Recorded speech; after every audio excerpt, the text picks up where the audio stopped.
আসসালামু আলাইকুম সুপ্রিয় শিক্ষার্থী বন্ধুরা, সবাই কেমন আছো? আশা করি সবাই ভালো আছো। সো তোমরা আমাকে একটু জানাও তো যে আমার ভয়েস একদম ক্লিয়ার শোনা যাচ্ছে কিনা।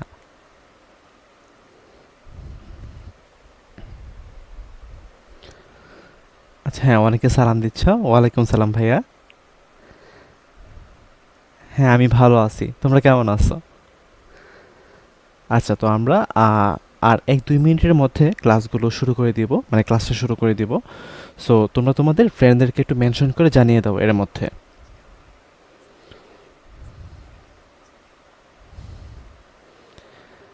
আচ্ছা, তো আজকে আমরা কর্মমুখী রসায়ন এই চ্যাপ্টারটা পড়ব।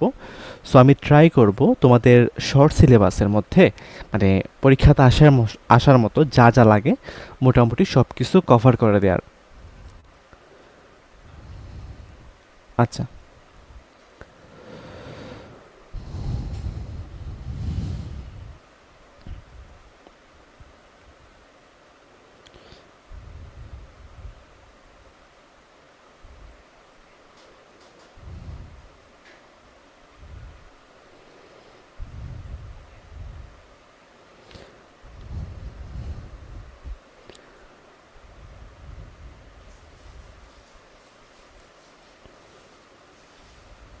হ্যাঁ, ক্লাসই শেষ করব। আচ্ছা, তো আমরা আস্তে আস্তে তাহলে শুরু করি। হ্যাঁ, মোটামুটি তো অনেকেই ক্লাসে জয়েন করছে, 300 জনের মতো, মানে ফেসবুকে, আর ওয়েবে কতজন আছে? আচ্ছা, তো আমরা চলো আস্তে আস্তে ক্লাসটা শুরু করি, ঠিক আছে? হ্যাঁ, আজকে শেষ হবে কর্মমুখী রসায়ন, আমরা শর্ট সিলেবাস পড়বো তো। সো এক ক্লাসই মোর দেন এনাফ, খুবই শর্ট ক্লাস হবে। তো আমরা আজকে ক্লাসটা দ্রুত শেষ করে ফেলবো আর কি, মোটামুটি, যেহেতু টপিক খুব একটা বেশি নাই। আচ্ছা, তো আমরা আস্তে আস্তে তাহলে শুরু করি ক্লাসটা। আচ্ছা, ওকে, তো আজকে আমাদের আলোচ্য বিষয় হচ্ছে কর্মমুখী রসায়ন, ঠিক আছে? আচ্ছা, তো আমরা বেশি কথা না বলে চলো ক্লাসটা শুরু করি। আমি এখানে লিখে দিই যে আমরা এখানে কি করব, শর্ট সিলেবাসটা পড়বো। কেউ আমরা এখানে শর্ট সিলেবাসটা পড়ার ট্রাই করব, ঠিক আছে? আচ্ছা, ওকে। আচ্ছা, ঠিক আছে। আচ্ছা, তো দেখো, প্রথমে আমাদের যে টপিকটা আসে সেটা হচ্ছে তোমার খাদ্য নিরাপত্তায় রসায়ন। মোটামুটি তো সবাই জয়েন করছে, দেখি। হ্যাঁ, ঠিক আছে। আচ্ছা, তো প্রথমে আমরা যে জিনিসটা পড়বো সেটা হচ্ছে তোমার খাদ্য নিরাপত্তায় রসায়ন। মানে আজকের ক্লাসটা মোটামুটি স্লাইড ভিত্তিক পড়াশোনা আর কি, মানে মোটামুটি মনে রাখার মতো জিনিস। আচ্ছা, তো দেখো এখানে কি লিখছে, যে খাদ্য নিরাপত্তা নিম্নোক্ত 3টি বিষয়ের উপরে প্রতিষ্ঠিত।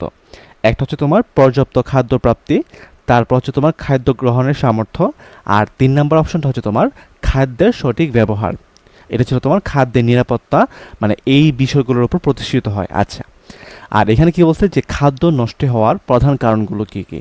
তো তুমি মাথায় রাখবা যে খাদ্য নষ্ট হওয়ার প্রধান কারণগুলোর মধ্যে হচ্ছে জীবাণু দ্বারা পচন, তারপর হচ্ছে অ্যান্টি অক্সিডেন্টের অভাব, আর 3 নম্বর পয়েন্টে কি বলছি, যে তেল ও চর্বিযুক্ত খাবারের জারণ বিজারণ। দেখো এখানে একটা জিনিস মাথায় রাখবা, যে তেল ও চর্বিযুক্ত খাবারের জারণ বিজারণ হইলেই কিন্তু খাবারগুলো নষ্ট হয়। বাট এটার মানে এই বোঝায় না যে তেল ও চর্বি থাকলে খাবার নষ্ট হবে। আমি আবার বলি, যে তেল ও চর্বিযুক্ত খাবারের জারণ বিজারণ হইলেই খাবারগুলো নষ্ট হয়। কিন্তু এটা মানে এটা বোঝায় না যে তেল ও চর্বিযুক্ত মানে তেল ও চর্বি থাকলে সেই খাবারটা নষ্ট হবে, ঠিক আছে? আচ্ছা, ওকে।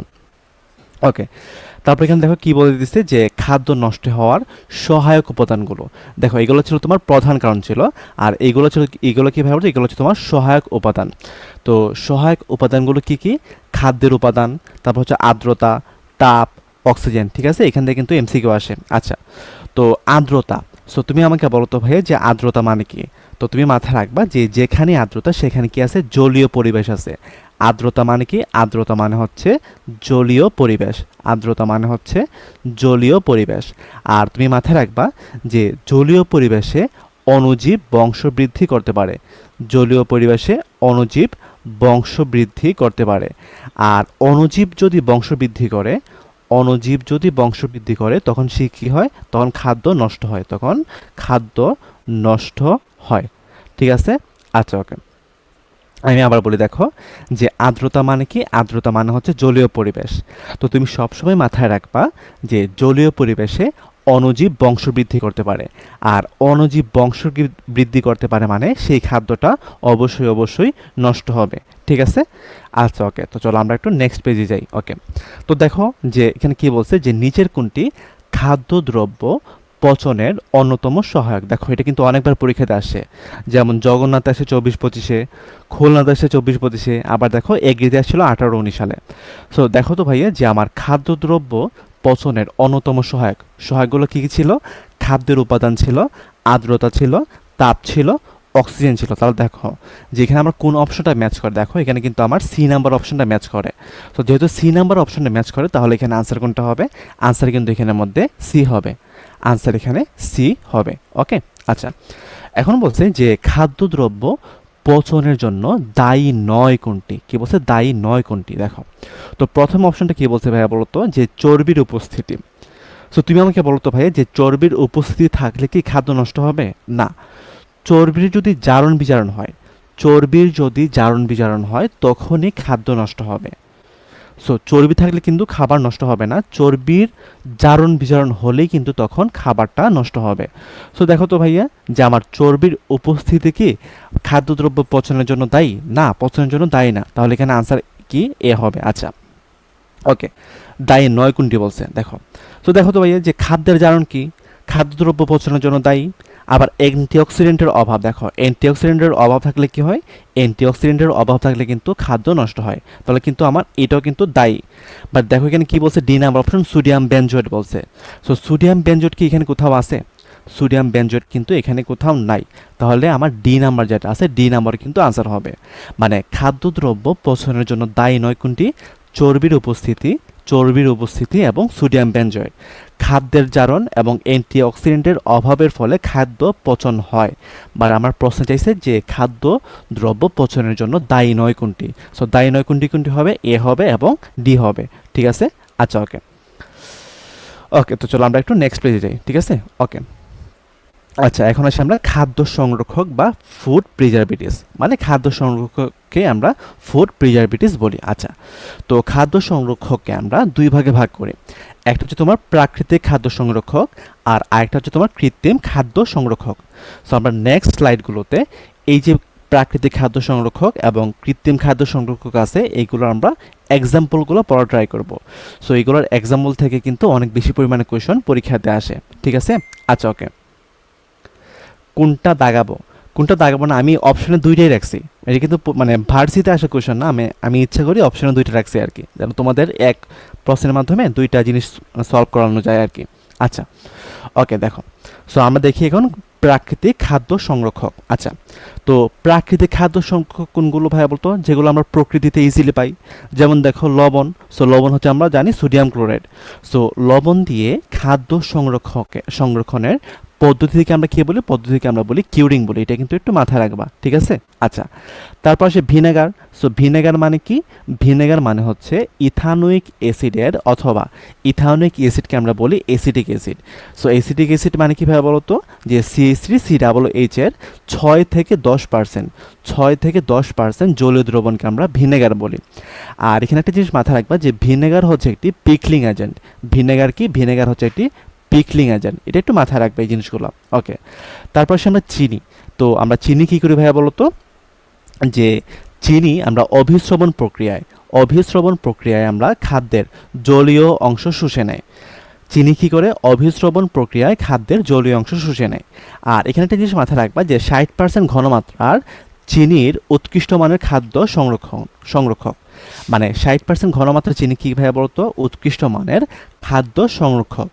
আবার এখানে একটা জিনিস মাথায় রাখবা যে আচার তৈরিতে আমরা ভিনেগারের পাশাপাশি কিন্তু আমরা চিনিও ব্যবহার করি। আচার তৈরিতে আমরা ভিনেগারের পাশাপাশি চিনিও ব্যবহার করি। ঠিক আছে? আচ্ছা ওকে তারপর আসে আমরা অ্যালকোহল। সো দেখো এখানে কি বলছে যে অ্যালকোহল হচ্ছে তোমার একটি ভালো প্রিজারভেটিভস হিসেবে কাজ করে। তবে মিথানল যেটা আছে, মিথানল কিন্তু বিষাক্ত।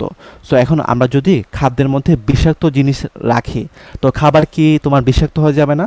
সো যেহেতু আমার বিষাক্ত হয়ে যাবে এই জন্য আমরা একে প্রিজারভেটিভস হিসেবে আমরা ব্যবহার করি না।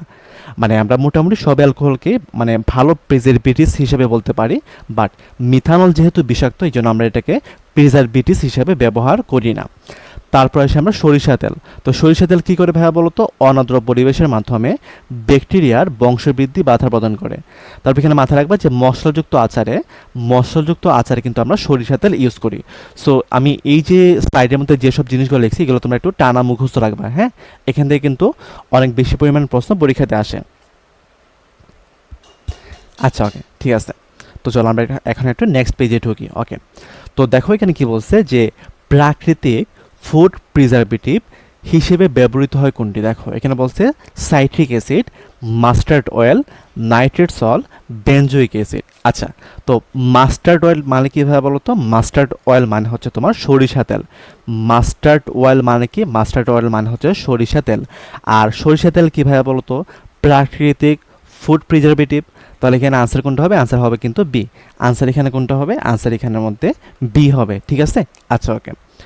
তো এখন দেখো ঠিক একইভাবে বলছে যে প্রাকৃতিক খাদ্য সংরক্ষক হিসেবে আমরা কোনটি ব্যবহার করি? সালফার ডাইঅক্সাইড দিছে, সোডিয়াম ক্লোরাইড, সোডিয়াম নাইট্রেট, তারপর সোডিয়াম কার্বনেট। দেখো সোডিয়াম ক্লোরাইড মানে কি? সোডিয়াম ক্লোরাইড মানে হচ্ছে তোমার লবণ। সোডিয়াম ক্লোরাইড মানে কি? সোডিয়াম ক্লোরাইড মানে হচ্ছে তোমার খাবারের লবণ। সো আমরা জানি যে খাবার লবণ যেটা আছে সেটাকে আমরা প্রাকৃতিক খাদ্য সংরক্ষক হিসেবে আমরা ব্যবহার করতে পারি। তাহলে এখানে আনসার কোনটা হবে? আনসার কিন্তু এখানের মধ্যে বি হবে। আনসার কোনটা হবে? আনসার এখানের মধ্যে বি হবে, ঠিক আছে? দেখো এখান থেকে কিন্তু অনেক বেশি পরিমাণে কোশ্চেন পরীক্ষাতে আসে। আচ্ছা, তারপর আসে আমরা যে অণুজীব বৃদ্ধির জন্য কোনটি প্রয়োজন। সো দেখো আমরা একটুকে বলে দিছিলাম যে অণুজীব বৃদ্ধি কখন হয়? জলীয় পরিবেশে কিন্তু অণুজীবের বৃদ্ধি ঘটে, বংশবৃদ্ধি ঘটে। সো এখানে তুমি আমাকে বলো তো ভাইয়া যে আমার অণুজীব বৃদ্ধির জন্য কোনটি প্রয়োজন? অবশ্যই জলীয় পরিবেশ প্রয়োজন। তাহলে এখানে আনসার কোনটা হবে? আনসার হবে কিন্তু সি। আর তুমি মাথায় রাখবা যে অম্লীয় পরিবেশ এবং ক্ষারীয় পরিবেশের মধ্যে অণুজীব বংশবৃদ্ধি করতে পারে না। অণুজীব বংশবৃদ্ধি করতে পারে না, বংশবৃদ্ধি করতে পারে না। আবার অ্যালকোহল যেটা আছে, অ্যালকোহলকে আমরা কি বলি? অ্যালকোহলকে আমরা বলি মৃদু অম্ল বলি, তাই না? অ্যালকোহলকে আমরা কি বলি? অ্যালকোহলকে আমরা বলি মৃদু অম্ল। আমরা কিন্তু অর্গানিক কেমিস্ট্রিতে পড়ছিলাম। সো মৃদু অম্ল মানে অম্ল তো, তাই না? সো অম্লীয় পরিবেশ মানে কি? আমার অণুজীব যেটা আছে সেটা তোমার বৃদ্ধি বা বংশবৃদ্ধি করতে পারবে না। তাহলে অণুজীব বৃদ্ধির জন্য আমার কোনটির প্রয়োজন হবে? জলীয় পরিবেশ প্রয়োজন হবে। আচ্ছা, তো এখন বলছে যে কিউরিংয়ে কোনটি ব্যবহার করা হবে? হ্যাঁ বলো তো? কিউরিংয়ে কিন্তু আমরা খাবার লবণ ব্যবহার করি। দেখো যে আমরা সোডিয়াম ক্লোরাইড দিয়ে খাদ্য সংরক্ষণের পদ্ধতিকে আমরা বলি কিউরিং বলি। তাহলে কিউরিংয়ে আমরা কোনটা ব্যবহার করি? কিউরিংয়ে কিন্তু আমরা সোডিয়াম ক্লোরাইড ব্যবহার করি। সোডিয়াম ক্লোরাইড ব্যবহার করি। তাহলে এখানে আনসার কোনটা হবে? আনসার কিন্তু এখানের মধ্যে বি হবে, ঠিক আছে? আচ্ছা, ওকে, ঠিক আছে। ওকে, মানে কিউরিং মানে হচ্ছে তোমার সোডিয়াম ক্লোরাইড, এটা মাথায় রাখবা। আচ্ছা, এখন বলছে যে ভিনেগারে কত শতাংশ পানি থাকে? সো তোমরা অনেকেই ম্যাক্সিমাম 90% মানে তোমরা আনসার দিবা যে 6 থেকে 10% হচ্ছে তোমার আনসার। বাট দেখো আমরা কি জানি? আমরা জানি যে ভিনেগার মানে কি ভাই বলতো? ভিনেগার মানে হচ্ছে তোমার অ্যাসিডিক অ্যাসিড যেটা আছে, অ্যাসিডিক অ্যাসিডের 6 থেকে 10% জলীয় দ্রবণ। অ্যাসিডিক অ্যাসিডের 6 থেকে 10% জলীয় দ্রবণ, 6 থেকে 10% জলীয় দ্রবণ। সো এটা দ্বারা আসলে কি বোঝায় ভাইয়া বলো তো?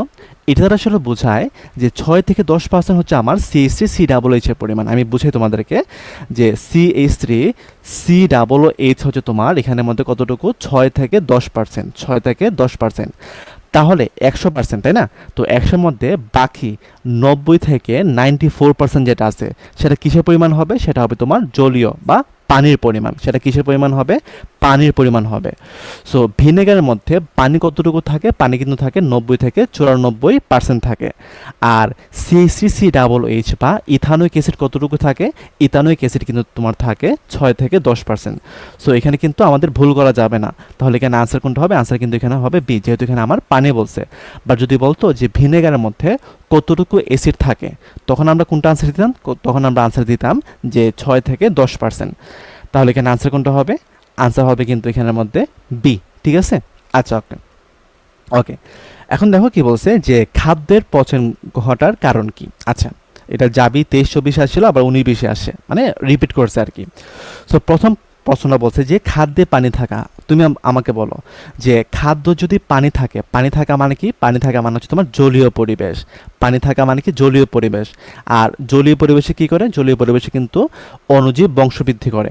আর অণুজীব যদি বংশবৃদ্ধি করে তখন কি? খাবার পচন ঘটে। তার মানে কি আমার এটা আনসার হবে, এটা কিন্তু আমার আনসার হবে। আবার দেখো ছত্রাক জন্মানো, ছত্রাক কি একটা অণুজীব না? তো ছত্রাক যদি জন্মায় খাবারে, সেই খাবার কি আমরা কখনো খাইতে পারবো? সেই খাবার কিন্তু আমরা কখনো খাইতে পারবো না, এবং সেই খাবারটা সাথে সাথে তোমার নষ্ট হয়ে যাবে।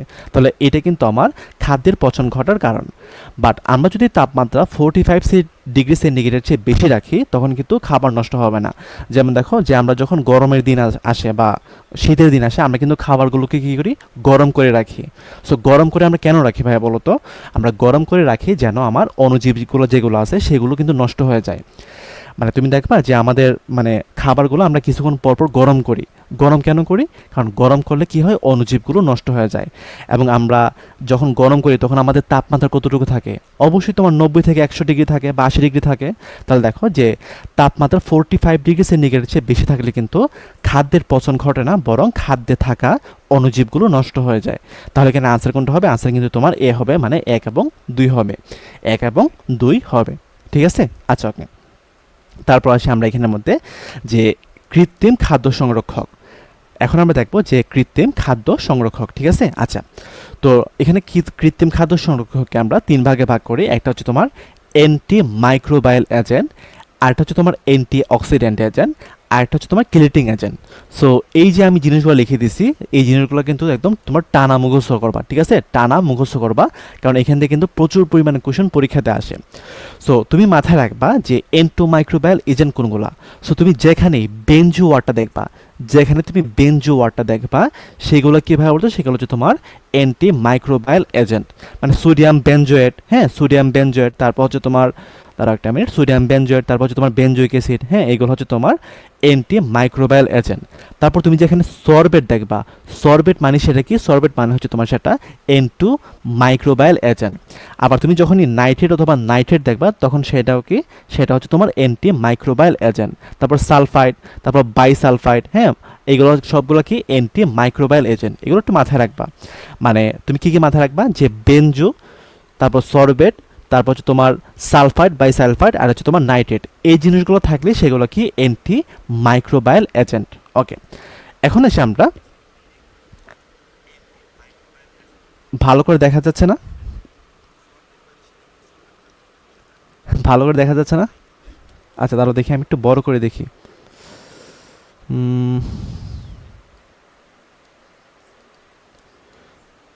আচ্ছা, দাঁড়াও একটা মিনিট। আচ্ছা, ওকে, ঠিক আছে। আমরা এখানে একটু এটা তো আবার বেশি বড় হয়ে গেছে। আচ্ছা, সমস্যা নেই। ওকে, এখন আমরা দেখি যে অ্যান্টি অক্সিডেন্ট এজেন্ট, ঠিক আছে? অ্যান্টি অক্সিডেন্ট এজেন্ট দেখবো। ওকে, তো অ্যান্টি অক্সিডেন্টের মধ্যে সবচেয়ে বেশি ইম্পর্টেন্ট হচ্ছে তোমার এইগুলো, যে বিএইচএ, বিএইচটি, টিবিএইচকিউ। তো বিএইচএ মানে কি ভাইয়া বলো তো? বিউটাইলেটেড হাইড্রোক্সি এনিসল, ঠিক আছে? ওকে, বিউটাইলেটেড হাইড্রোক্সি এনিসল। আর বিএইচটি মানে কি? বিএইচটি মানে হচ্ছে তোমার বিউটাইলেটেড হাইড্রোক্সি টলুইন। আর টিবিএইচকিউ মানে কি ভাইয়া বলতো? Tertiary butyl hydroquinone. মানে এই তিনটে কিন্তু তুমি একদম মাস্ট মুখস্থ রাখবা। এখান থেকে কিন্তু অনেক বেশি পরিমাণে কোয়েশন পরীক্ষাতে আসে। তারপর হচ্ছে প্রোপাইল গ্যালেট, সালফেট দ্রবণ। তো এইগুলো হচ্ছে তো সমান সবগুলো, এই সবগুলো হচ্ছে তোমার অ্যান্টি অক্সিডেন্ট এজেন্ট। এই সবগুলো হচ্ছে তোমার অ্যান্টি অক্সিডেন্টের এজেন্ট, ঠিক আছে? ওকে, আর তুমি মাথায় রাখবা যে কিলিটিং এজেন্ট, কিলিটিং এজেন্ট মানে হচ্ছে ইডিটিএ। তুমি মাথায় রাখবা যে যেখানে ইডিটিএ, সেটা হচ্ছে তোমার কি? কিলিটিং এজেন্ট। তুমি আর কিছু মাথায় রাখো না রাখো, ইডিটিএ কিন্তু তুমি অবশ্যই মাথায় রাখবা যে ইডিটিএ মানে হচ্ছে সেটা কিলিটিং এজেন্ট, ঠিক আছে? তারপর ইথিলিন ডাইমিন, তারপর সাইট্রিক অ্যাসিড, অ্যাসকোবরিক অ্যাসিড, এগুলো হচ্ছে তোমার কিলিটিং এজেন্ট। তো সবাই এই জিনিসগুলো একটু মাথায় রাখবা, ঠিক আছে? সবাই এই জিনিসগুলো একটু মাথায় রাখার ট্রাই করবা। আচ্ছা, ওকে, তো এই ছিল আমাদের এই স্লাইডের মানে অংশ বিশেষ আর কি। আচ্ছা, ওকে, আচ্ছা, ওকে, ঠিক আছে। ওকে, তো চলো আমরা এখন ঢুকি যে খাদ্য সংরক্ষণে ব্যবহৃত অ্যান্টিঅক্সিডেন্ট। সো আমি কি বলছিলাম ভাইয়া বলতো? যে অ্যান্টিঅক্সিডেন্ট। সো অ্যান্টিঅক্সিডেন্টের মধ্যে কোনগুলো সবচেয়ে বেশি ইম্পর্টেন্ট? BHA, BHT, TBHQ. দেখো তো ভাই, এখানে মধ্যে আমার কি বিএইচটি আছে না? বিএইচটি আছে মানে কি? সেটা কি? সেটা হচ্ছে তোমার অ্যান্টিঅক্সিডেন্ট। তাহলে এখানে আনসার কোনটা হবে? আনসার কিন্তু এখানের মধ্যে ডি হবে। আনসার এখানে কোনটা হবে? আনসার এখানের মধ্যে ডি হবে, ঠিক আছে? ওকে, আচ্ছা, ঠিক আছে। ওকে, তো চলো এখন আমরা নিচে যাই যে নিচের কোনটি অ্যান্টি মাইক্রোবিয়াল প্রিজারভেটিভস নয়। আচ্ছা, এখন আমাকে এখানে কি বলছে? এখানে কোনটি অ্যান্টি মাইক্রোবিয়াল প্রিজারভেটিভ নয়? আচ্ছা দেখো, আমি কি বলছিলাম ভাইয়া বলতো?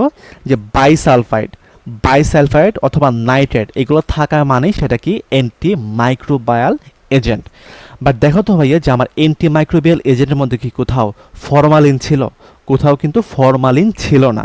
তো যেহেতু কোথাও ফরমালিন নাই তাহলে এখানে আনসার কোনটা হবে? আনসার কিন্তু এখানের মধ্যে সি হবে। আমি কি বলছি? অ্যান্টোমাইক্রোবিয়াল এজেন্ট মানে তুমি কি মাথায় রাখবা? মানে বেনজো, সরবেট, নাইট্রেট, সালফাইড, বাইসালফাইড এই ওয়ার্ডগুলো মাথায় রাখবা। মানে এইগুলো দিয়ে যা পাবা সেগুলো হচ্ছে তোমার অ্যান্টি মাইক্রোবায়াল এজেন্ট। ঠিক আছে? আচ্ছা ওকে ওকে ওকে ঠিক আছে। আচ্ছা তো এখন চলো আমরা দেখি যে কোনটি কৃত্রিম প্রিজারভেটিভ। আচ্ছা তো দেখো ভাইয়া যে সরিষার তেল যেটা আছে সেটা কিন্তু প্রাকৃতিক। আবার চিনির দ্রবণ মানে কি? সেখানে কি আছে? চিনি আছে, তার মানে এটা কি প্রাকৃতিক। সোডিয়াম বেনজোয়েট, সোডিয়াম বেনজো, দেখো বেনজো ওয়াটার লেখা আছে, তো বেনজো মানে কি ভাইয়া বলতো? সেটা কি হবে? সেটা হবে তোমার অ্যান্টি মাইক্রোবায়াল এজেন্ট। আর অ্যান্টি মাইক্রোবায়াল এজেন্ট মানে সেটা কি হবে? কৃত্রিম প্রিজারভেটিভ হবে। তাহলে এখানে আনসার কোনটা হবে? আনসার কিন্তু এখানে এ হবে। দেখো আমরা একটু আগে যতগুলো পড়ছি সবগুলো কিন্তু তোমার কৃত্রিম প্রিজারভেটিভ, সবগুলো কৃত্রিম প্রিজারভেটিভ। তাহলে এখানে দেখো কোথাও কি আমার সরিষা তেল চিনি ছিল? সরিষা তেল চিনি ছিল না, কিন্তু সরিষা তেল এবং চিনি হচ্ছে তোমার প্রাকৃতিক খাদ্য সংরক্ষক।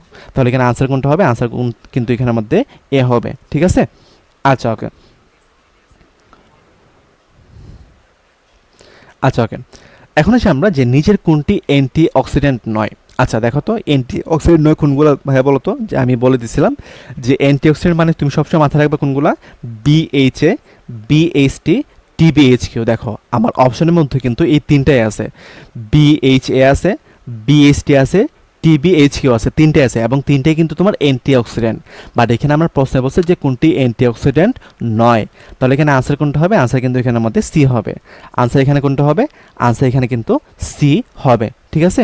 আচ্ছা ওকে তো চলো এখন আমরা নেক্সট পেজে যাই, যে কি বলছে যে প্রিজারভেটিভ হিসেবে আমরা কোনটা ব্যবহার করি। দেখো সিএইচসি সি ডাবল এইচ, দেখো সিএইচসি সি ডাবল এইচ এটা আমরা কিসে ইউজ করি? এটা কিন্তু আমরা ভিনেগারে ইউজ করি, ইথানোয়িক অ্যাসিড। ইথানোয়িক অ্যাসিড কিন্তু আমরা ভিনেগারে ইউজ করি, তার মানে এটা কিন্তু আমরা প্রিজারভেটিভ হিসেবে ব্যবহার করি। তারপর দেখো যে বিএইচ এবং বিএইচটি এগুলো কি ভাইয়া বলো তো? এগুলো হচ্ছে তোমার অ্যান্টি অক্সিডেন্ট এজেন্ট। আর অ্যান্টি অক্সিডেন্ট এজেন্ট মানে সেগুলোকে কৃত্রিম খাদ্য সংরক্ষক, তার মানে এগুলোকে আমরা প্রিজারভেটিভ হিসেবে বা সংরক্ষক হিসেবে ইউজ করতে পারি। বাট দেখো এখানে কি দেওয়া আছে? মিথানল দেওয়া আছে। সো মিথানল আমরা একটু কি পড়ছিলাম? মিথানল পড়ছিলাম, সেটা হচ্ছে তোমার বিষাক্ত। সো যেহেতু এটা বিষাক্ত, তুমি আমাকে বলো ভাইয়া যে বিষাক্ত হলে সেটাকে কি আমরা খাদ্য সংরক্ষক হিসেবে কি ব্যবহার করতে পারবো? বিষাক্ত হইলে কিন্তু আমরা সেটাকে খাদ্য সংরক্ষক হিসেবে আমরা ব্যবহার করতে পারবো না। তাহলে এখানে আনসার কোনটা কোনটা হবে? আনসার কিন্তু এখানে আমাদের 1 এবং 2 হবে। সো 1 এবং 2 কোথায় আছে? এ নাম্বার অপশনে আছে। তাহলে এখানে আনসার কোনটা হবে? আনসার কিন্তু এখানে আমাদের এ হবে। ঠিক আছে? আচ্ছা ওকে ঠিক আছে গুড ওকে তো এখন এসে আমরা যে ফরমালিনে কি পরিমাণ মিথানেল থাকে। আচ্ছা তো ফরমালিন মানে কি ভাইয়া বলতো? ফরমালিন মানে হচ্ছে তোমার ফর্মালডিহাইডের 40% জলীয় দ্রবণ। সো ফর্মালডিহাইড মানে কি ভাইয়া বলতো? মিথানেল। মানে ফরমালিন মানে হচ্ছে তোমার, ফরমালিন মানে কি? ফরমালিন মানে হচ্ছে আমরা সবাই জানি যে মিথানেল যেটা আছে HCHO, মিথানেলের 40% জলীয় দ্রবণ। মিথানেলের কি 40% জলীয় দ্রবণ, মিথানেলের 40% জলীয় দ্রবণ। আচ্ছা ওকে এখন তুমি আমাকে বলো তো ভাইয়া যে মিথানেলের 40% জলীয় দ্রবণ এই কথা দ্বারা আসলে কি বোঝায়? এই কথা দ্বারা আসলে বোঝায় যে আমার মিথানল যেটা আছে, মিথানল হচ্ছে তোমার 40%, মিথানল হচ্ছে তোমার 40%, আর বাকি 60% কি থাকবে? বাকি 60% থাকবে কিন্তু জল, মানে পানি থাকবে।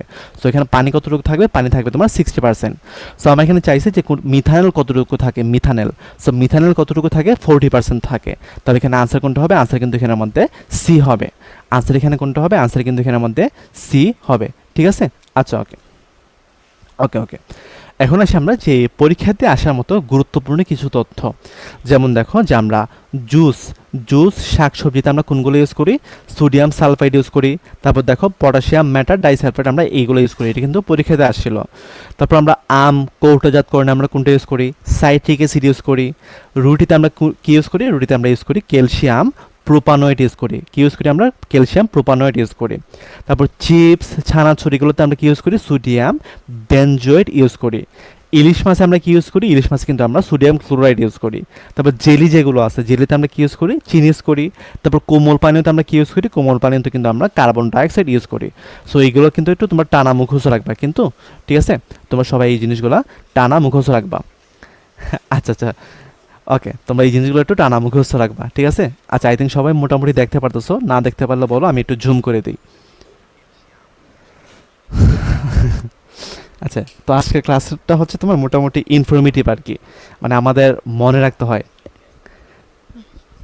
আচ্ছা, বরফ তো ইউজ করি, বরফের সাথে তো আমরা লবণ ইউজ করি, তুমি দেখো যে লবণও কিন্তু আমরা ইউজ করি। আচ্ছা ওকে, ঠিক আছে। আচ্ছা ওকে, এখন এসে আমরা যে জুস সংরক্ষণে আমরা নিচের কোনটি ব্যবহার করি, দেখো এটা কিন্তু পরীক্ষাতে আসছে। তো জুস আর শাকসবজিতে আমরা কি ইউজ করি ভাইয়া বলতো, যে সোডিয়াম সালফাইড অথবা পটাশিয়াম মেটাডাইসালফাইড। তাহলে দেখো তো ভাইয়া, যেখানে কি আমরা পটাশিয়াম মেটাডাইসালফাইড কি আছে, হ্যাঁ আছে। তো পটাশিয়াম মেটাডাইসালফাইড যেহেতু আছে, তার মানে এখানে আনসার কোনটা হবে, আনসার কিন্তু এখানে বি হবে। ঠিক আছে, আনসার কোনটা হবে, আনসার কিন্তু এখানে আমাদের বি হবে। ঠিক আছে। আচ্ছা ওকে, আচ্ছা এখন এসে আমরা রুটি সংরক্ষণে কোনটি ব্যবহার করি, দেখো তো যে আমরা রুটি সংরক্ষণে কোনটা ইউজ করছিলাম ভাইয়া বলো তো। আমরা রুটি সংরক্ষণে কিন্তু ইউজ করছিলাম ক্যালসিয়াম প্রোপানয়েড। রুটি সংরক্ষণে আমরা কি ইউজ করি, ক্যালসিয়াম প্রোপানয়েড। সো দেখো তো এখানে ক্যালসিয়াম প্রোপানয়েড কি আছে কিনা, দেখো তো হ্যাঁ এখানে কিন্তু ক্যালসিয়াম প্রোপানয়েড আছে, তার মানে এখানে আনসার কোনটা হবে, আনসার কিন্তু ডি হবে। এটি কিন্তু জগন্নাথে 1718 সালে আসছিল কিন্তু। আচ্ছা ওকে, ওকে ওকে ঠিক আছে। এখন এসে আমরা যে ইনভার্ট চিনি, ঠিক আছে, ইনভার্ট চিনি জিনিসটাকে আমরা একটু বোঝার ট্রাই করি। দেখো, সো ইনভার্ট চিনির ডেফিনেশন আমরা একটু বোঝার ট্রাই করি, যে ইনভার্ট চিনি মানে হচ্ছে তোমার সমমোলার, সমমোলার, সমমোলার গ্লুকোজ, সমমোলার গ্লুকোজ, ঠিক আছে, সমমোলার গ্লুকোজ এবং সমমোলার গ্লুকোজ এবং ফ্রুক্টোজ, সমমোলার গ্লুকোজ এবং ফ্রুক্টোজ যেটা আছে, ফ্রুক্টোজের মিশ্রণকে আমরা কি বলি, সমমোলার গ্লুকোজ এবং ফ্রুক্টোজের মিশ্রণকে আমরা বলি ইনভার্ট চিনি বলি। ঠিক আছে, ইনভার্ট চিনি মানে কি, যে সমমোলার গ্লুকোজ এবং ফ্রুক্টোজের মিশ্রণকে আমরা বলি ইনভার্ট চিনি। তো এখন কথা হচ্ছে ভাই, যে সমমোলার মানে কি, সমমোলার মানে হচ্ছে তোমার ঘনমাত্রা সেম। সমমোলার মানে কি, সমমোলার মানে হচ্ছে তোমার ঘনমাত্রা সেম থাকবে। ঠিক আছে, আচ্ছা ওকে। তো ধরো আমরা এখানের মধ্যে কি নিলাম, আমরা এখানের মধ্যে ধরো একটা গ্লুকোজ দিলাম। সো ঠিক আছে, আমরা এখানে কি নিলাম, গ্লুকোজ দিলাম, গ্লুকোজ দিলাম। ঠিক আছে ওকে, আচ্ছা। আবার এখানে আমরা কি নিলাম, একটা ফ্রুক্টোজ দিলাম। ঠিক আছে, গ্লুকোজ দিলাম, আবার আমরা এখানে কি নিলাম, ফ্রুক্টোজ দিলাম। সো তুমি মাথায় রাখবা যে গ্লুকোজের আণবিক সংকেত হচ্ছে তোমার C6H12 H12O6। আবার তুমি মাথায় রাখবা ফ্রুক্টোজ যেটা আছে তারও কিন্তু আণবিক সংকেত C6H12O6। ওকে, এখন আমরা যদি দুইটার ঘনমাত্রা সেম নিই, ধরো আমি এইটা যদি নিই 1 মোলার, আবার ধরো আমি যদি এইটাও নিই 1 মোলার, তাহলে এই যে সমমোলার মানে ঘনমাত্রা সেম, সমমোলার গ্লুকোজ এবং ফ্রুক্টোজের মিশ্রণকে আমরা কি বলবো, গ্লুকোজ এবং ফ্রুক্টোজের মিশ্রণকে আমরা বলবো ইনভার্ট চিনি বলবো। কি বলবো আমরা, এটাকে আমরা বলবো ইনভার্ট চিনি বলবো, ইনভার্ট চিনি বলবো। আচ্ছা, এখন ধরো আমি কি করলাম, আমি এখানের মধ্যে এটা দিলাম, আমি ধরো একটা মিনিট, ধরো আমি এটা দিলাম 1 মোলার, আর আমি এটা দিলাম 2 মোলার, আমি এটা দিলাম 2 মোলার। ওকে, এখন তোমরা আমাকে বলো তো ভাইয়া, যে এটা কি আমার ইনভার্ট চিনি হবে কিনা, এগুলো আমার মানে ইনভার্ট চিনি হবে কিনা একটু জানাতো সবাই। দেখো আমি কি বলছি ভাইয়া বলতো, যে আমার ইনভার্ট চিনি হওয়ার জন্য ঘনমাত্রা কিন্তু সেম নেওয়া লাগবে। সো আমার এটা যদি তোমার 2 মোলার হয়, তাহলে কি আমার এটাও 2 মোলার হওয়া লাগবে। সো এটা আমি 2 মোলার দিলাম, তাহলে দেখো যে দুইটার ঘনমাত্রা সেম, তার মানে ঘনমাত্রা সেম মানে কি ভাইয়া বলতো, এটা সমমোলার। তো সমমোলার গ্লুকোজ এবং ফ্রুক্টোজের মিশ্রণকে আমরা কি বলবো, ইনভার্ট চিনি বলবো। তো তোমরা সবাই মাথা রাখবা যে ইনভার্ট চিনি মানে কি, ইনভার্ট চিনি মানে হচ্ছে তোমার সমমোলার, সমমোলার গ্লুকোজ এবং ফ্রুক্টোজের মিশ্রণকে আমরা কি বলি, সমমোলার গ্লুকোজ এবং ফ্রুক্টোজের মিশ্রণকে আমরা ইনভার্ট চিনি বলবো। ঠিক আছে, আচ্ছা ওকে। আর আমরা যারা অর্গানিক কেমিস্ট্রিটা পড়ছি, তোমাদের হয়তো সবার একটু মাথায় আছে, দাঁড়াও, আচ্ছা দাঁড়াও, তোমাদের হয়তো সবাই এই জিনিসগুলো মাথায় আছে, যে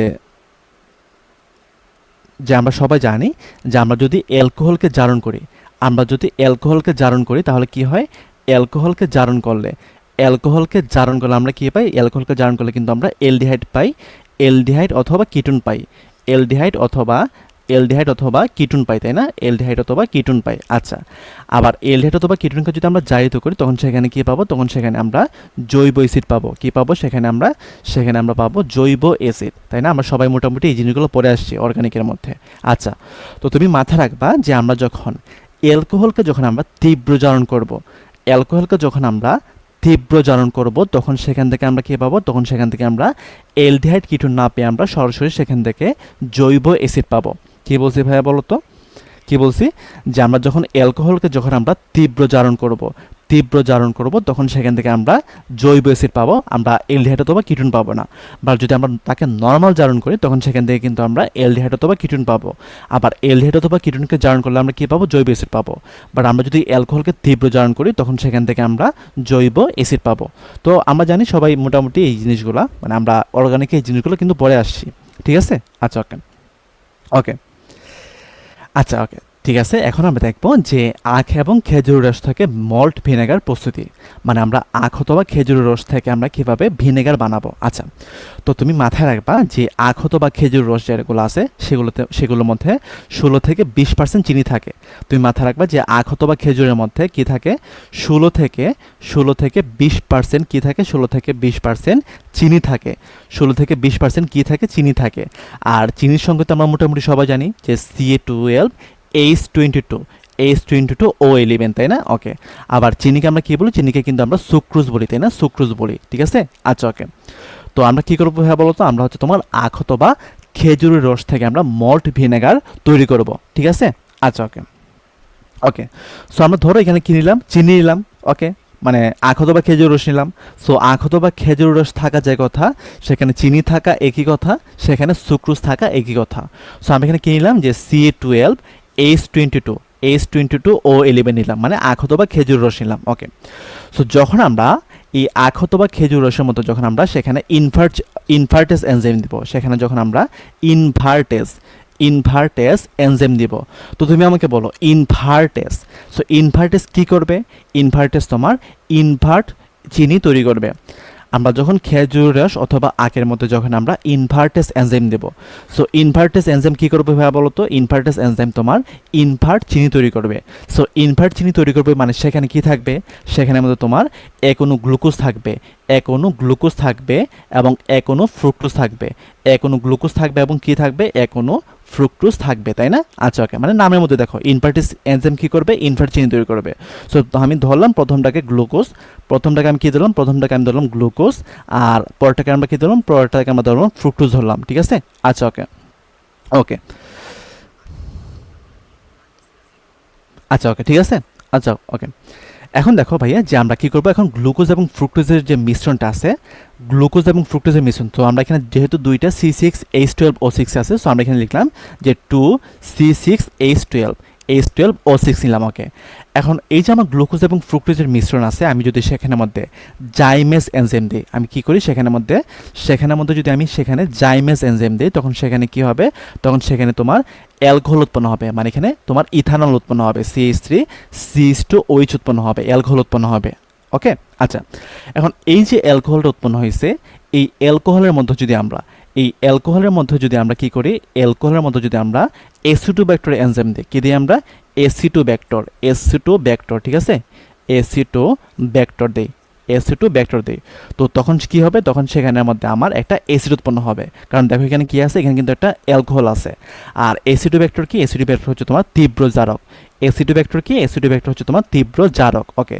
সো তুমি আমাকে বলো তীব্র জারক মানে কি? সে কি করবে? তীব্র জারণ করবে। সো এখানে কি আছে? অ্যালকোহল আছে। সো অ্যালকোহলকে যদি আমরা তীব্র জারণ করি, তখন সেখান থেকে আমরা কি পাবো? সেখান থেকে কিন্তু আমরা জৈব অ্যাসিড পাবো।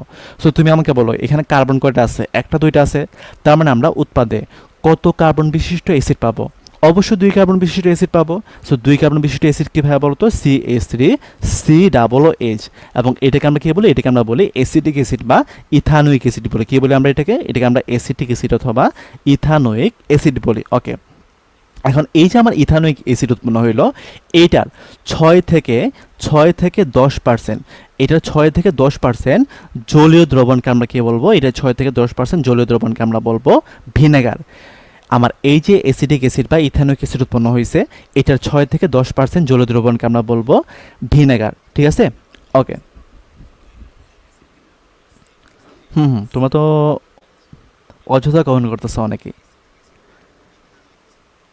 আচ্ছা ঠিক আছে, ওকে গুড। তো আশা করি সবাই এই জিনিসটা বুঝতে পারছো, ওকে। আর তোমরা এখানে একটা জিনিস মাথায় রাখবা যে ইস্ট কি করে ভাইয়া বলো তো? এটা মানে এমসিকিউর জন্য মাথায় রাখবা।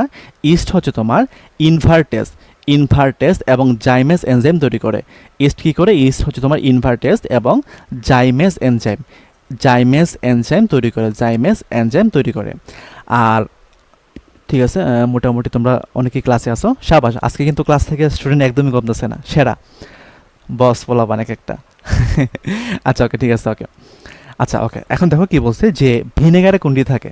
সো ভিনেগারে কী থাকে ভাইয়া বলো তো? ভিনেগারে হচ্ছে তোমার 6 থেকে 10%, 6 থেকে 10% কী থাকে? ইথানোইক অ্যাসিড থাকে, মানে CH3COOH থাকে। সো দেখো তো ভাইয়া যে আমার CH3COOH কোথায় আছে? দেখো আমার এ নাম্বার অপশনটাতে দেখো যে CH3CO2 দেওয়া আছে। তো CO2 মানে কি? অক্সিজেন দুইটা। দেখো আমি তোমাদেরকে বুঝাই যে CH3 আছে আর অক্সিজেন কয়টা আছে? দুইটা আছে। তার মানে আমরা এখানে ডাবলও দিলাম, আমরা এখানে এইচ দিলাম।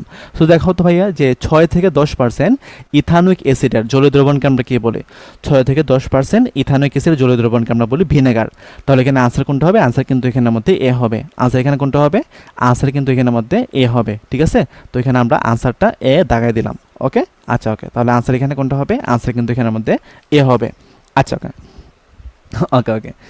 আচ্ছা ওকে, তো চলো আমরা এখন একটু নেক্সট কোয়েশনে ঢুকি। দেখো কি বলছে যে মল্ট ভিনেগার প্রস্তুতিতে সুক্রোজের আর্দ্র বিশ্লেষণে কোন এনজাইম ব্যবহৃত হয়? আচ্ছা, তো দেখো ভাইয়া আমরা কি করব? সুক্রোজের বিশ্লেষণ করব, মানে সুক্রোজকে বিশ্লেষণ করব। তো দেখো তো ভাইয়া যে আমরা সুক্রোজের বিশ্লেষণ আমরা কোনটা ইউজ করছিলাম? দেখো তো ভাইয়া যে C12H22O11, এটাকে আমরা কি বলি? এটাকে আমরা বলি সুক্রোজ বলি। কি বলি আমরা? এটাকে আমরা বলি সুক্রোজ বলি। তো সুক্রোজের আর্দ্র বিশ্লেষণে আমরা কোনটা ইউজ করছিলাম? ইনভার্টেস এনজাইম ইউজ করছিলাম। সো যেহেতু আমরা ইনভার্টেস এনজাইম ইউজ করছিলাম, তাহলে এখানে আনসার কোনটা হবে? আনসার কিন্তু এখানে আমাদের ডি হবে। সুক্রোজের আর্দ্র বিশ্লেষণে আমরা কোনটা ইউজ করব? মানে সুক্রোজের বিশ্লেষণে আমরা কোনটা ইউজ করব? ইনভার্টেস এনজাইম ইউজ করব। তাহলে এখানে আনসার কোনটা হবে? আনসার কিন্তু হবে তোমার ডি। আনসার কোনটা হবে? আনসার কিন্তু এখানের মধ্যে ডি হবে। আচ্ছা ওকে, তো এখন এটা তারও একটা মিনিট, এটা কিন্তু তোমার একটু ভুল হয়েছে। এখানে তোমার কি হবে? এখানে 6 হবে, ঠিক আছে? এখানে 6 হবে। আচ্ছা ওকে, তো দেখো ভাইয়া যে আমরা এখানে কী পাইছি যে C6H12O6, মানে আমরা দুইটা মানে গ্লুকোজ এবং ফ্রুক্টোজের মিশ্রণ নিছি।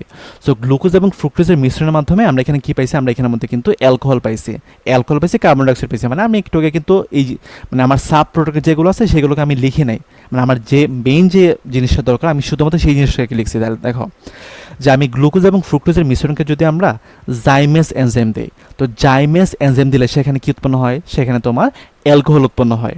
কি বলছি? যে গ্লুকোজ এবং ফ্রুক্টোজের মিশ্রণের মধ্যে যদি আমি জাইমেস এনজাইম দিই, তখনই কিন্তু আমার এখানে একটা 2 কার্বন বিশিষ্ট অ্যালকোহল উৎপন্ন হবে। তো দেখো তো ভাইয়া যে আমার এটা কি আমার এইটার সাথে ম্যাচ করতেছে, তাহলে এখানে আনসার কোনটা হবে? আনসার কিন্তু এখানে হবে জাইমেস এনজাইম। কোনটা হবে? জাইমেস এনজাইম হবে, ওকে। আচ্ছা, তো জাইমেস এনজাইমের প্রভাব কি হবে? আমার গ্লুকোজ এবং ফ্রুক্টোজ দুইটা আদ্র বিশ্লেষিত হয়ে আমার কি উৎপন্ন করবে? আমার ইথানল উৎপন্ন করবে। কি উৎপন্ন করবে? ইথানল উৎপন্ন করবে, ঠিক আছে?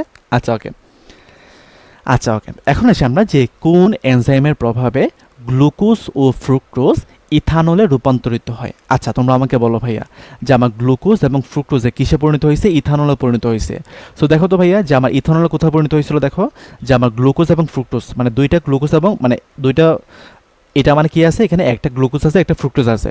সো গ্লুকোজ এবং ফ্রুক্টোজ জাইমেস এনজাইমের প্রভাবে কি হয়েছিল? আমার অ্যালকোহলে বা ইথানলে রূপান্তরিত হয়েছিল। তার মানে এখানে আমরা কোনটা ইউজ করছিলাম? আমরা কিন্তু এখানের মধ্যে জাইমেস এনজাইম ইউজ করছিলাম। তাহলে এখানে আনসার কোনটা হবে? আনসার কিন্তু এখানের মধ্যে জাইমেস হবে। আনসার এখানে কোনটা হবে? আনসার কিন্তু এখানের মধ্যে বি হবে, ঠিক আছে? ওকে, আচ্ছা এখন দেখো কি বলছে যে সমমোলার গ্লুকোজ ও ফ্রুক্টোজের মিশ্রণকে কি বলে? এই আমরা একটু আগে পড়ছি অনেক ডিটেলসে যে সমমোলার গ্লুকোজ ও ফ্রুক্টোজের মিশ্রণকে আমরা কি বলি? আমরা বলি ইনভার্ট চিনি বলি। ইনভার্ট চিনি বলি। আর চিনি মানে কি? সুগার। তাহলে দেখো ইনভার্ট সুগার মানে কি? ইনভার্ট সুগার যে কথা, ইনভার্ট চিনি কিন্তু একই কথা। তাহলে এখানে আনসার কোনটা হবে? আনসার কিন্তু এখানের মধ্যে বি হবে, ঠিক আছে? আনসার এখানে কোনটা হবে? আনসার এখানের মধ্যে বি হবে। আচ্ছা ওকে, তো এখন আসি আমরা যে ভিনেগারের খাদ্য সংরক্ষণের কৌশল। আচ্ছা, মানে ভিনেগার কিভাবে খাদ্য সংরক্ষণ করে। আচ্ছা, তো ভিনেগার মানে কি ভাইয়া বলো তো? ভিনেগার মানে হচ্ছে তোমার ইথানোইক অ্যাসিড, মানে CH3COOH এর CH3COOH এর 6 থেকে 10% জলীয় দ্রবণ, তাই না? CH3COOH এর 6 থেকে 10% জলীয় দ্রবণ, এটাকে আমরা বলি ভিনেগার। আচ্ছা, তো ভিনেগারের মধ্যে কি আছে ভাইয়া বলতো? ভিনেগারের মধ্যে কিন্তু আমার একটা অ্যাসিড আছে। ভিনেগারের মধ্যে কি আছে ভাইয়া বলতো? ভিনেগারের মধ্যে আমার অ্যাসিড আছে। আর অ্যাসিড থাকা মানে সেখানে কি আছে? অ্যাসিড থাকা মানে সেখানে কি আছে? অম্লীয় পরিবেশ আছে। সেখানে কি থাকে? অম্লীয় পরিবেশ থাকে। আচ্ছা, তো আমরা মোটামুটি সবাই জানি যে অম্লীয় পরিবেশের মধ্যে কিন্তু অণুজীব বাঁচতে পারে না। অণুজীব কিন্তু বাঁচতে পারে না, অণুজীব বাঁচতে পারে না, ঠিক আছে, অণুজীব বাঁচতে পারে না। আচ্ছা, তো এখন তোমরা আমাকে বলো তো ভাইয়া যে আমার অণুজীব যদি বাঁচতে না পারে খাদ্যের মধ্যে, তাহলে খাবার কি নষ্ট হবে? খাবার কিন্তু নষ্ট হবে না। সো অণুজীব যদি না বাঁচতে পারে তখন খাবার নষ্ট হবে না, তখন খাবার নষ্ট হবে না। আমি আবার বলে দেখো যে ভিনেগারের মধ্যে কি আছে? অ্যাসিড আছে, মানে CC≡CH আছে, মানে একটা অ্যাসিড আছে। আর অ্যাসিড থাকা মানে সেখানে কি আছে? অম্লীয় পরিবেশ আছে। আর অম্লীয় পরিবেশের মধ্যে কিন্তু অণুজীব বাঁচতে পারে না। আর অণুজীব যদি বাঁচতে না পারে তখন কি খাবার কি নষ্ট হবে নাকি হবে না? তখন খাবার কিন্তু নষ্ট হবে না।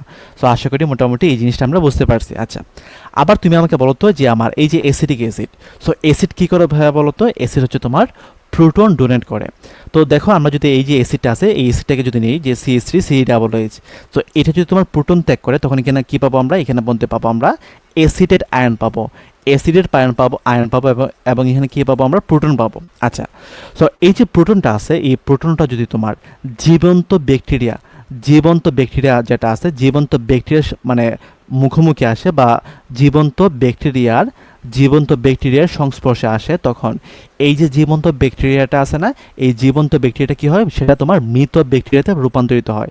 এই জীবন্ত ব্যাকটেরিয়াটা তোমার মৃত ব্যাকটেরিয়াতে রূপান্তরিত হয়। তো মৃত ব্যাকটেরিয়া মানে কি? সেটা মরে গেছে।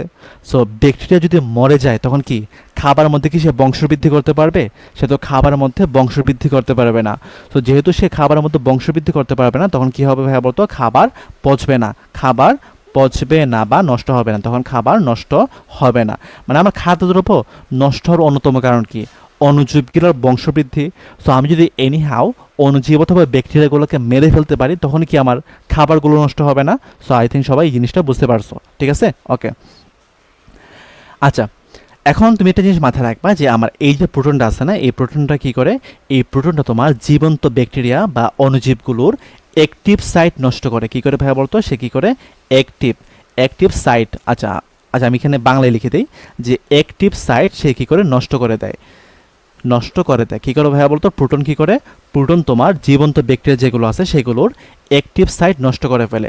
অ্যাক্টিভ সাইট নষ্ট করার মাধ্যমে সে কী করে? জীবন্ত ব্যাকটেরিয়াকে মৃত ব্যাকটেরিয়া বানায়। আর মৃত ব্যাকটেরিয়া বানানোর মাধ্যমে সে খাবারগুলোকে সংরক্ষণ করে। আচ্ছা, তো আশা করি সবাই এই জিনিসগুলো বুঝতে পারছো মোটামুটি। আচ্ছা, তো এখন দেখো কি বলছে যে ভিনেগার খাদ্য সংরক্ষণ করে কিসের মাধ্যমে? সো দেখো যে আমরা জানি যে ভিনেগার হচ্ছে তোমার অম্লীয় পরিবেশ সৃষ্টির মাধ্যমে কিন্তু খাবার সংরক্ষণ করে। আচ্ছা, আবার দেখো সে কী করে? ব্যাকটেরিয়ার অ্যাক্টিভ সাইট নষ্ট করে, তার মানে এটাও আমার আনসার হবে।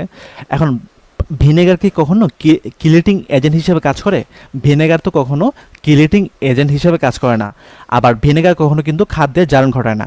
ভিনেগারের কাছে ভিনেগার কি করে? একমাত্র অম্লীয় পরিবেশ তৈরি করে আর জীবন্ত ব্যাকটেরিয়ার অ্যাক্টিভ সাইট নষ্ট করে। তাহলে এখানে আনসার কোনটা হবে? আনসার কিন্তু এ এবং বি দুইটাই হবে। আনসার এখানে কোনটা হবে? আনসার এখানে এ এবং বি দুইটাই হবে, ঠিক আছে?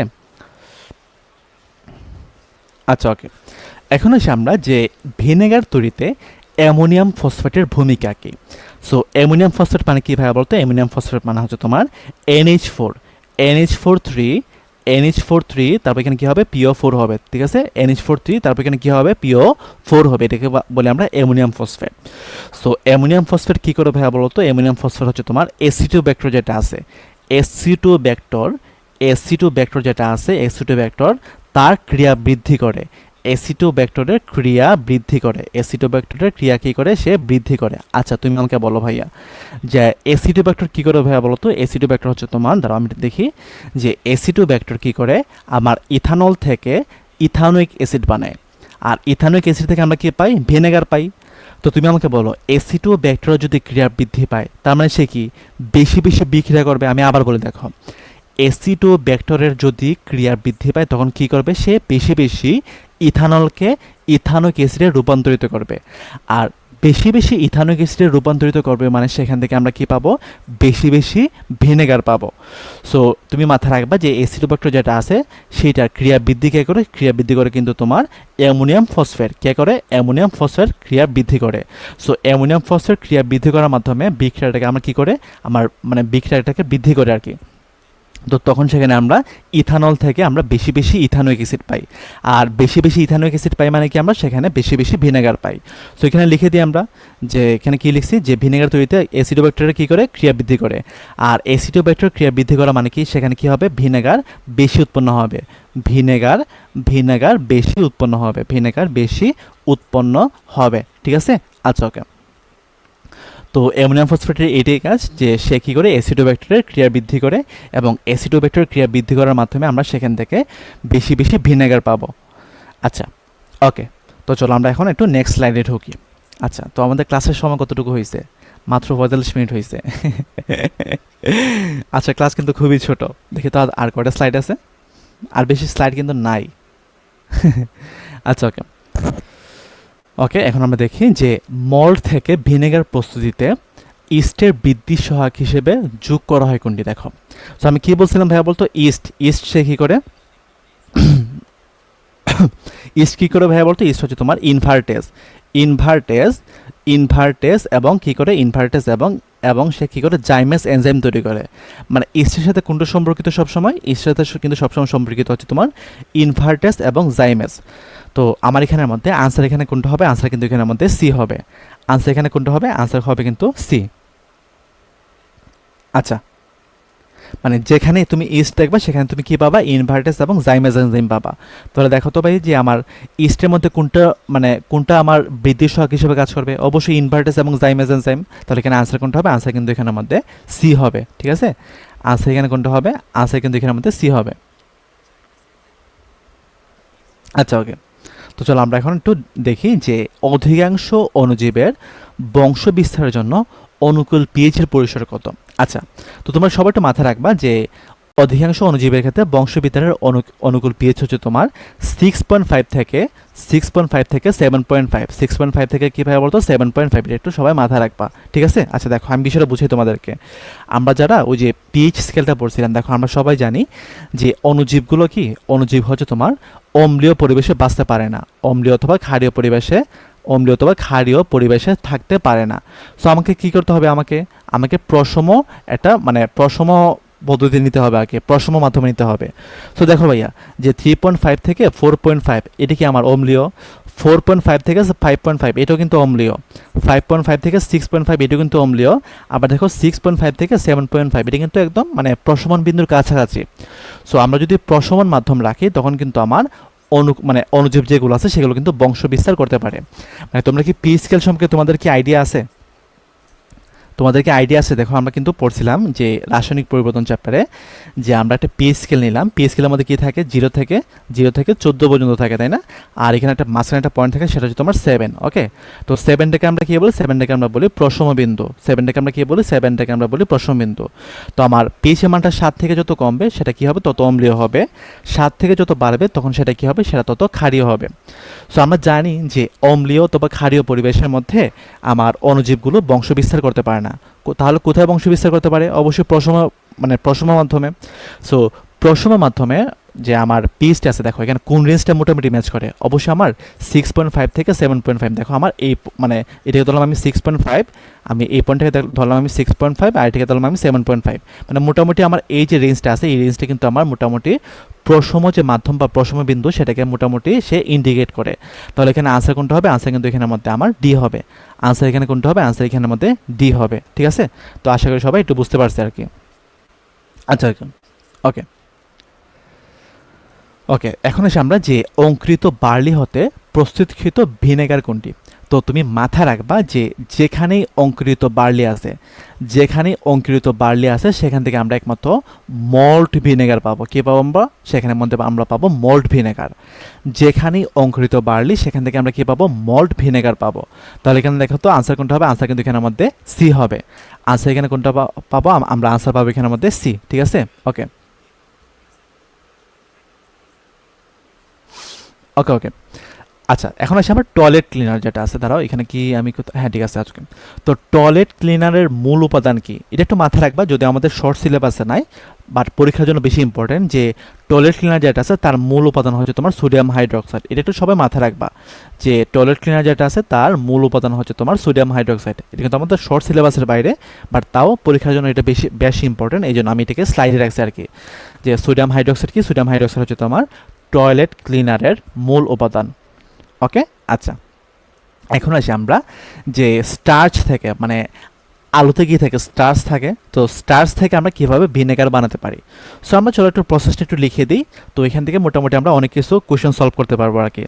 আচ্ছা, তো স্টার্চ মানে কীভাবে বলতো, স্টার্চ মানে হচ্ছে তোমার এখানে কি থাকবে, এন সংখ্যক C6H12 C6H10, দাঁড়াও একটা মিনিট, আমি এটার স্ট্রাকচারটা দেখিনি, দাঁড়াও একটা মিনিট, আমি নিজেই ভুলে গেছি, ওয়েট একটা মিনিট দাঁড়াও, আমি সঠিকটা তোমাদেরকে বলি।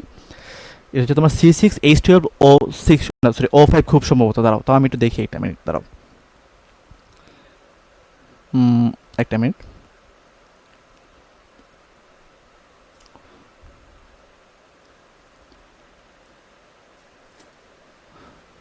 হ্যাঁ ঠিক আছে মোটামুটি। আচ্ছা, এটা হচ্ছে হবে তোমার C6H10O5, C6H10O5, ঠিক আছে ওকে। আচ্ছা দাঁড়াও একটা মিনিট, হ্যাঁ এখন ঠিক আছে।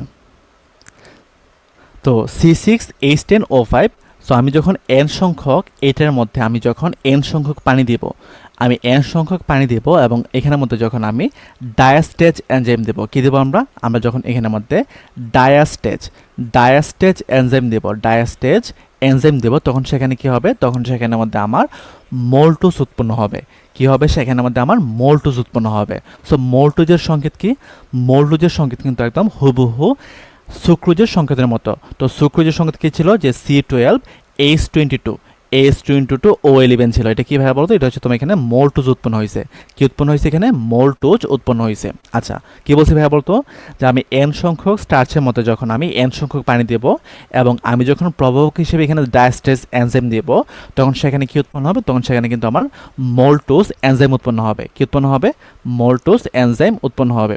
আচ্ছা ওকে, আচ্ছা এখন কি করবো আমরা, এই যে আমার মোল্টোজ এনজাইমটা উৎপন্ন হলো যে C12H22O11, আমি যখন এই যে মোল্টোজটা উৎপন্ন হয়েছে, আমি যখন এখানের মধ্যে মল্টেজ এনজাইম দেবো, কী দেবো আমরা, মল্টেজ এনজাইম দেবো, তখন সেখানে আমরা কী পাবো, তখন সেখানে আমরা দুই অণু কী পাবো, দুই অণু আমরা গ্লুকোজ পাবো, যে C6H12O6 পাবো, দুই অণু কী পাবো, দুই অণু আমরা গ্লুকোজ পাবো।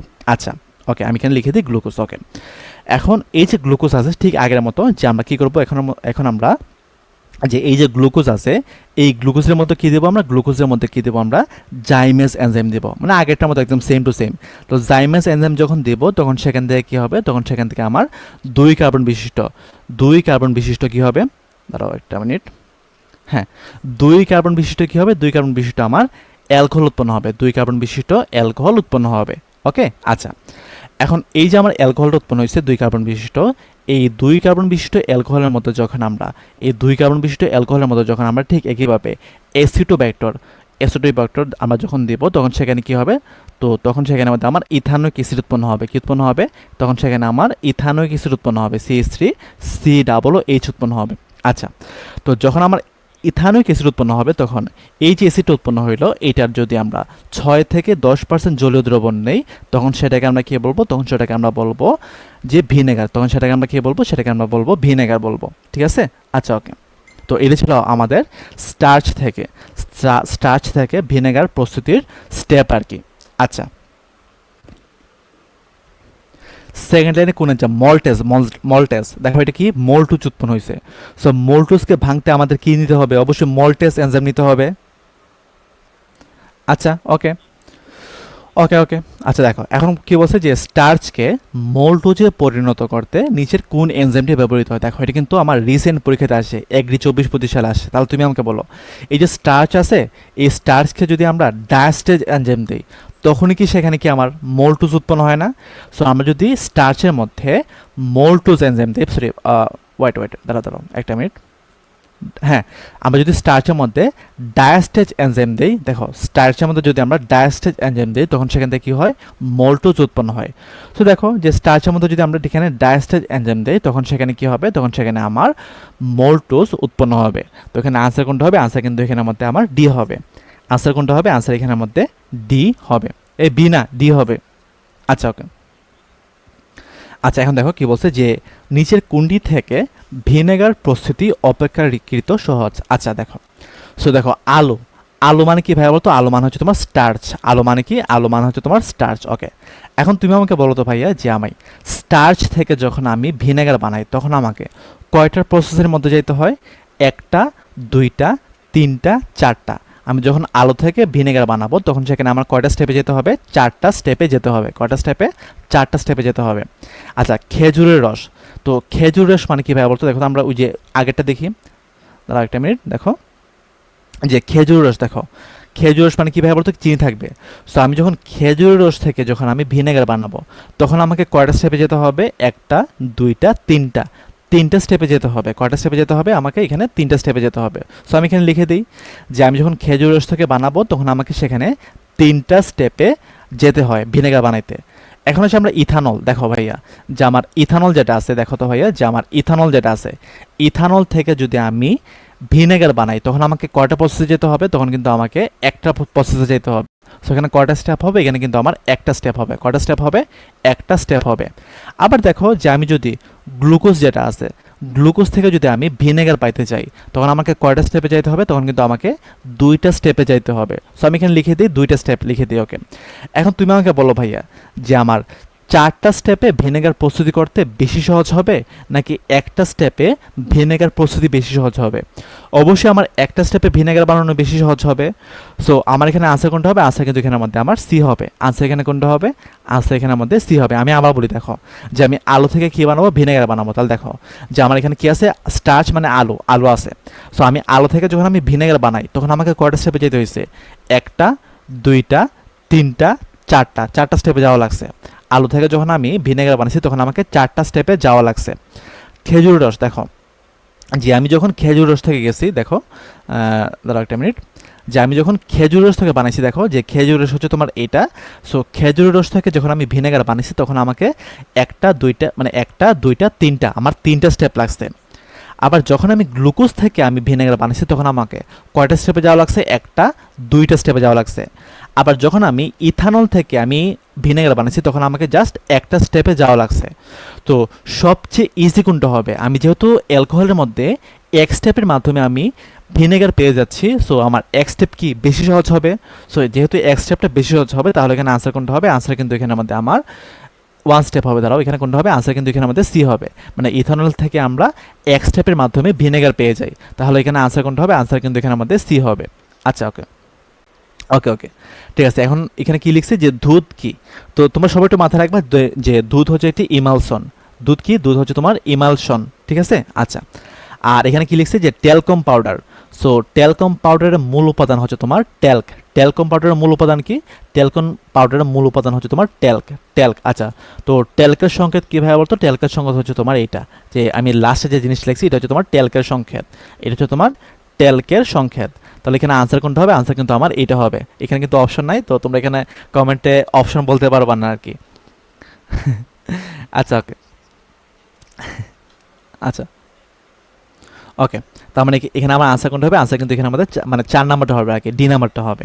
আচ্ছা ওকে ওকে ওকে, চলো এখন আসি আমরা যে কোন উক্তিটি সঠিক নয়, মানে এখানে কোন উক্তিটি সঠিক নয় এটা আমাকে বাইর করতে হবে। আচ্ছা দেখো, সো আখের রসে 10% চিনি থাকে, আমরা জানি যে আখের রসের মধ্যে কী থাকে, 16 থেকে 20% চিনি থাকে। তো 16 থেকে 20% চিনি থাকে মানে কি ভাই বলো তো, এটা কি আমার সঠিক নয়, এটা কি আমার সঠিক নয়, তাহলে এটা কি আমার আনসার সঠিক নয় বলছে। আচ্ছা ওকে, তারপর দেখো ভাইয়া কি বলছে যে লঘু H2SO4 অবাঞ্ছিত ব্যাকটেরিয়াকে জন্মাতে দেয় না। দেখো H2SO4 এটা কি একটা অ্যাসিড না, সো অ্যাসিড মানে সে কী করে, সে হচ্ছে তোমার অম্লীয় পরিবেশ তৈরি করে। আর অম্লীয় পরিবেশ তৈরি করে মানে কি ভাইয়া বলতো, সে ব্যাকটেরিয়াকে কী করে, সে ব্যাকটেরিয়াকে তোমার তোমরা কি বুঝতেছো মোটামুটি, হ্যাঁ হ্যাঁ ঠিক আছে ওকে। সো সে কী করে ভাইয়া বলতো, সে কিন্তু ব্যাকটেরিয়াকে জন্মাতে দেয় না। সো এটি কিন্তু আমার সঠিক। তো যেহেতু এখানে আমার নয় বলছে তার মানে কি আমার এটা আনসার এখানে কি ক্রস হবে না, আচ্ছা আমি তোমাদেরকে এটা অন্যভাবে বোঝাই, তোমরা কিন্তু কনফিউজড হয়ে যাবা। দাঁড়াও একটা মিনিট। দেখো যে আমার আখের রসের মধ্যে কী থাকে, 16 থেকে 20% চিনি থাকে। তো যেহেতু এখানে আমার 10% দেওয়া, তার মানে কী ভাই বলতো, এটা হচ্ছে আমার আনসার ভুল। আবার দেখো যে আমার 2 নম্বর অপশন যেটা আছে সেটা কি আমার আনসার রাইট হবে না? হ্যাঁ, আমার আনসার রাইট হবে। ওকে, এখন দেখি যে আমার যে 2 নম্বর অপশন বাদে, 2 নম্বর অপশন বাদে কোনটা মানে কোনটা কোনটা আছে দেখি আমরা।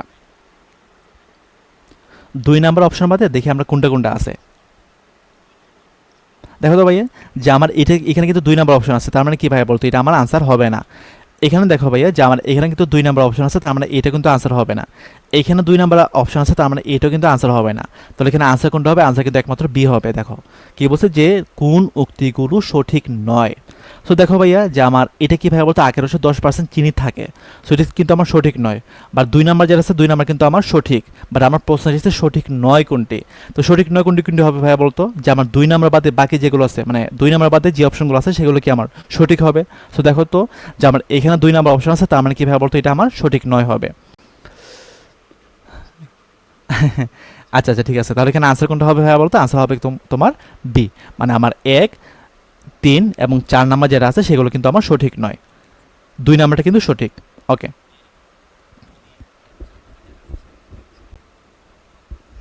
আচ্ছা ঠিক আছে। ওকে, তো এখন দেখো কি বলছে যে কোন উক্তিগুলো সঠিক। দেখো কি বলছে যে ইস্ট থেকে ইনফার্টেস ও জাইমেস এনজাইম নিঃসৃত হয়। আচ্ছা তাহলে দেখো তো এটা কি আমার সঠিক না? আমরা জানি যে ইস্ট থেকে কিন্তু ইনফার্টেস ও জাইমেস এনজাইম নিঃসৃত হয়। এখন বলছে যে ইনফার্টেস গ্লুকোজ ও ফ্রুক্টোজকে বিয়োজিত করে ইথানল ও কার্বন ডাইঅক্সাইড তৈরি করে, এটা কিন্তু সঠিক নয়। আমরা জানি যে জাইমেস এনজাইম গ্লুকোজ ও ফ্রুক্টোজকে মিশ্রিত করে ইথানল ও কার্বন ডাইঅক্সাইড তৈরি করে। আবার দেখো এখানে কি বলছে যে জাইমেস এনজাইম যে গ্লুকোজ ও ফ্রুক্টোজকে বিয়োজিত করে ইথানল ও কার্বন ডাইঅক্সাইড পরিণত করে, এটা কিন্তু আমার সঠিক। তো আমি এখানে এটা দাগাইলাম আমাকে। তারপর এখানে কি বলছে ভাইয়া বলতো, যে জাইমেস চিনির আদ্র বিশ্লেষণ করে গ্লুকোজ ও ফ্রুক্টোজে পরিণত করে না।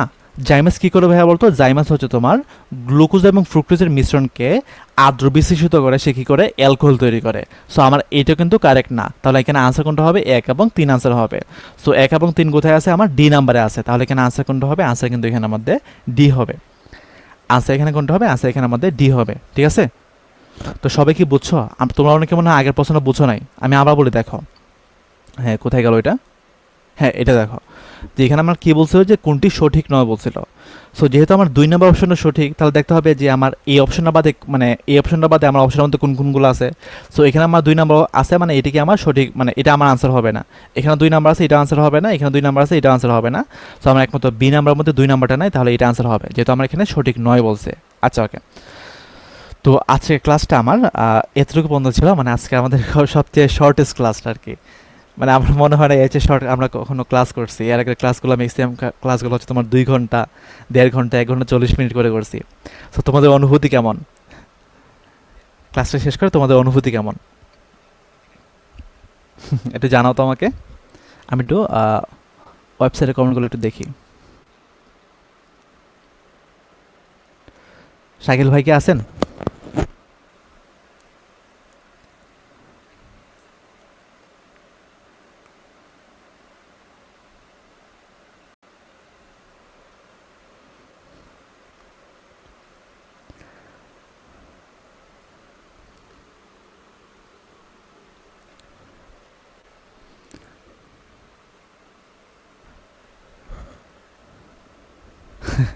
আচ্ছা, তো আজকের ক্লাসটা আমাদের এতটুকু পর্যন্ত ছিল। সো তোমরা যদি কেউ কিছু না বোঝো আমাকে একটু জানাও, আমি আবার তোমাদেরকে একটু বুঝাই দিই। ঠিক আছে, সবাই আমাকে একটু জানাও যে তোমরা কোন জায়গাটা বুঝো নাই।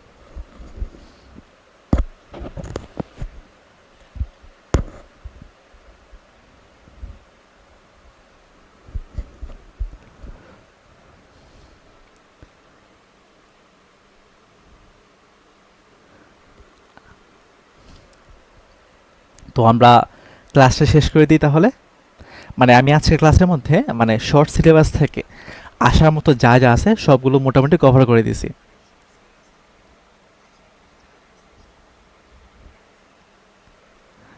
মানে এটা তো মোটামুটি কর্মমুখী রসায়ন। আমাদের যখন আমরা এইচএসসি লাইফে ছিলাম, মানে তোমরা যখন এইচএসসিতে ছিলা, তখন কিন্তু তোমাদের সেভিওর একটা চ্যাপ্টার ছিল আর কি। আচ্ছা, ওকে, তাহলে আমি ক্লাসটা শেষ করে দিই। তাহলে তোমরা স্লাইডগুলো একটু দেখে নিও। আর যদি কেউ কিছু না বুঝো, আহ, তোমরা যদি কেউ কিছু না বুঝো তাহলে আমাকে অবশ্যই মানে ইনবক্সে একটা নক করিও, ঠিক আছে? তো আমরা ক্লাসটা শেষ করে দিই।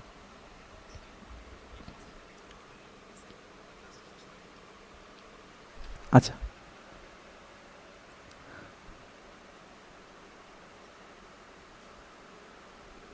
শাকিল ভাই, শাকিল ভাই আছেন?